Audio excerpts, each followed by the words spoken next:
இரண்டாவது ப்ரோமோல விட்டாங்க. இரண்டாவது ப்ரோமோ பார்க்கும்போது ரொம்ப சூப்பரா இருக்கு. இந்த ப்ரோமோல என்ன விஷயம் நடக்குதுன்னா, நீடிப்பு துண்டிப்பு இந்த டாஸ்கா கொடுத்துருக்கான்னு சொல்லாங்க.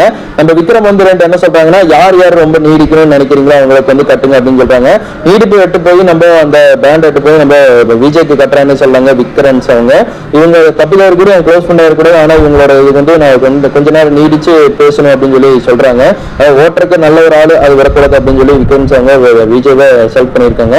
அடுத்தது நம்ம ரம்யா ரெண்டு யாரை சொல்றாங்கன்னா, நான் இவங்களை விஜய் வந்து நான் பாத்தீங்கன்னா நீடிக்கிறேன் சார், அவங்க வந்து கூடவே இருக்கணும் அப்படின்னு சொல்லி நான் நினைக்கிறேன் அப்படின்னு சொல்லி அவங்க பிராண்டை கொடுக்குறாங்க. அடுத்து நம்ம இவங்க ஒரு ட்விஸ்ட் ஒன்று வச்சு விடுறான்னு சொல்லாங்க. சபரி ஒரு ரியாக்ஷன் கொடுக்குறாங்க. அடுத்து நம்ம பிரச்சனை வந்து பாத்தீங்கன்னா, நான் துண்டிக்கிறேன், நான் வந்து சாண்ட்ராவை துண்டிக்கிறேன் அப்படின்னு சொல்லி சொல்றாங்க. நான் சாண்ட்ராவை நீங்க துண்டிக்கிறீங்களா அப்படின்னு சொல்லி விஜய் சேதுபதி கேட்கும்போது, சாண்ட்ராவோட கேமை தான் நான் துண்டிக்கிறேன் அப்படின்னு சொல்லி எல்லாத்துக்கு முன்னாடி ஆஃப் பண்றாங்க. முன்னாடியே ஆடியன்ஸ் முன்னாடி சொல்லிடுறாங்க, இவர் சொல்றது நம்பாதீங்க அப்படின்னு சொல்லி. அதுவே பார்க்கும்போது ரொம்ப சூப்பரா இருக்கு. இரண்டாவது பத்தி உங்களோட கருத்து கணிப்பு என்னவா இருக்குன்னு கமெண்ட்ல பதிவிடுங்க.